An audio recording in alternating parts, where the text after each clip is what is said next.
Bienvenue sur cette nouvelle vidéo. Aujourd'hui, je vais vous présenter comment débrider en fréquence et en puissance la Retevis MB63A. Donc, comme je vous ai dit dans la vidéo de présentation, elle me paraît intéressante cette petite CB parce qu'on peut la débrider. Alors, je dois vous dire d'abord que j'ai vraiment galéré pour trouver la procédure. Donc j'ai vraiment cherché pour vous, donc likez la vidéo si ça vous a plu, abonnez-vous à la chaîne pour de nouvelles vidéos. J'ai dû demander la procédure chez Retevis. Ils m'ont d'abord envoyé un premier schéma technique et quand j'ai ouvert la CB, c'était pas la même carte. Donc j'ai dû renvoyer des demandes et finalement là ils m'ont donné une autre procédure. Donc visiblement ils m'ont dit qu'il y avait eu une mise à jour. Donc je ne sais pas si vous aurez la même carte, je pense. En tout cas, voilà, j'ai vraiment bataillé pour vous trouver cette procédure. Donc l'idée, c'est de pouvoir débrider en puissance la CB qui va passer de 4 watts AM/FM classique à 8 watts en AM et 15 watts en FM. Donc là, ce qui nous ferait une CB beaucoup plus puissante, beaucoup plus intéressante aussi, à mon avis. Et donc, comme vous voyez ici, il y a bien le dissipateur de chaleur qui permet d'encaisser la puissance dans un si petit boîtier. Donc, c'est pour ça. Donc, comme d'habitude, vous ouvrez votre CB côté haut-parleur. Et donc, je vais vous montrer exactement ce qu'il faut faire. Je vais essayer de zoomer pour que vous voyez. Alors, c'est super petit. En fait, vous allez avoir ici, vous voyez les deux petits points là, les petits points couleur or. Eh bien, il faut visiblement faire un pont de soudure entre les deux petits points qui sont ici. Donc, les points qui sont côté de la nappe. Alors, c'est super petit. Il y a la nappe à côté. J'aime pas trop parce qu'on va essayer de pas cramer la nappe avec le fer à souder. Et l'idée, c'est de faire un pont entre les deux petits points. Et ça devrait, normalement, débrider et la puissance et le multibande. Donc, je vais essayer de m'y coller et de faire ça. Alors, moi, je suis pas un crack de la soudure, donc j'espère que ça va bien se passer. En gros, l'idée, je vais essayer de faire un petit pâté d'étain entre les deux pour faire un pont. Et on va voir ce que ça donne. Visiblement, ça va nous la débrider. Et ce qu'il y a de bien, c'est que ça va même débloquer une fonction dans le menu, apparemment, d'après ce qu'ils m'ont dit. Donc, je vais essayer de le faire. Et puis, on va contrôler ensemble si la procédure fonctionne. Voilà. Donc, je vais m'y coller. Et puis, je reviens vers vous pour tester, voir si ça marche. Bon, voilà ce que ça donne, les amis. Alors, j'ai fait un gros pâté de soudure. Je vous dis, je ne suis pas le pro de la soudure. Mais, a priori, j'ai pas trop cramé ni la nappe, ni la carte. Donc, voilà ce que ça donne. Je vais remonter et puis on va le tester, voir si ça a bien fonctionné. Voilà. Mais c'est vraiment tout petit. Là, je suis au zoom à fond.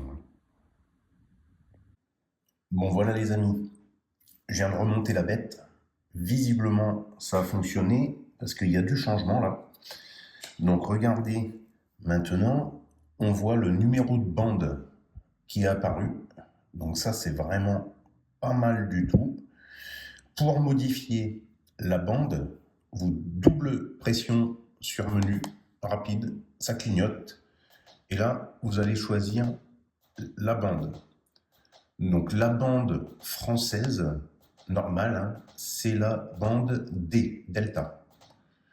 On a également, du coup, la possibilité d'aller sur la bande E, qui est la bande supérieure, et pourquoi pas aller voir sur le 12 sup en AM, on captera aussi quelques petites transmissions en USB. Donc déjà, le débridage en fréquence, ça a fonctionné, et alors ce que je remarque, c'est qu'elle est débridée à mort, puisqu'il y a 12 bandes, et elle va maintenant du 24 715 au 30 105.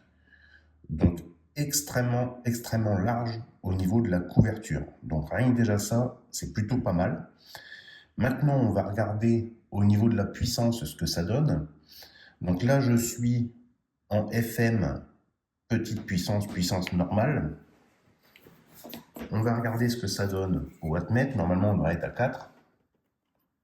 On y est. Donc, power 4. OK.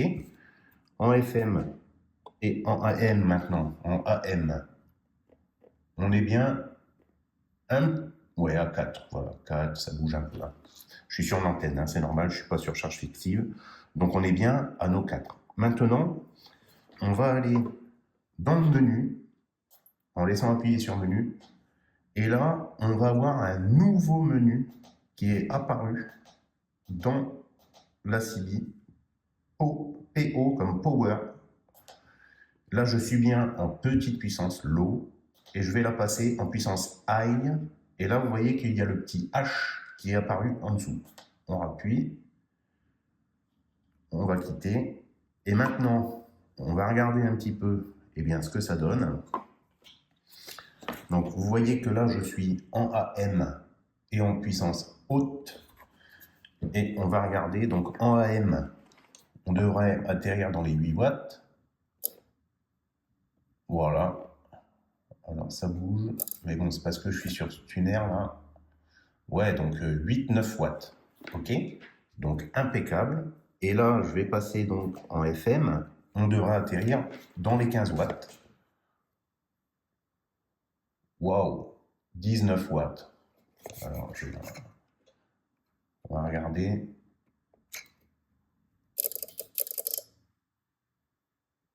18-19 watts en FM. Donc encore plus que annoncé du 15 watts. Donc waouh, super, super, super. Là, je suis vraiment content là du coup de la bidouille. Vous voyez, 18 watts. Je vais repasser en AM. Et en AM, on a bien 8, 11 watts, 10 watts. Vous voyez, c'est pas très stable hein, quand même ça. Bon, 8 watts, vous voyez, on y est. On y est. Alors le AT800, à prendre avec des pincettes, hein, c'est vraiment un appareil de merde. Mais bon, j'avais que ça pour contrôler. En tout cas, on a bien notre puissance qui est significativement augmentée. Donc la bidouille a marché, je suis content. Et alors, ce que je voulais vous faire voir aussi, c'est qu'il y a un autre menu qui est apparu. Je laisse appuyer.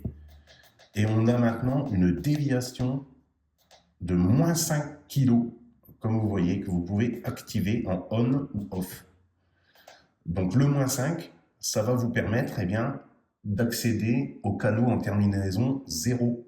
Donc ça va étendre encore les fréquences sur la même bande. Donc là, vous avez une radio maintenant qui est full débridée, donc super, puissante. Et surtout, ce que j'aime bien, c'est que c'est réversible. Comme vous voyez, c'est accessible par le menu, ce qui n'est pas le cas de toutes les CB quand vous les débridez. Donc là, si vous voulez rester légal, tranquille, vous mettez sur la puissance low et vous êtes à 4 watts complètement homologué. Et en cas d'urgence, éventuellement, de catastrophe, hein, vous avez bien sûr mon projet Urgence Canal 9 CB en cas de catastrophe naturelle, de rupture des communications de téléphone.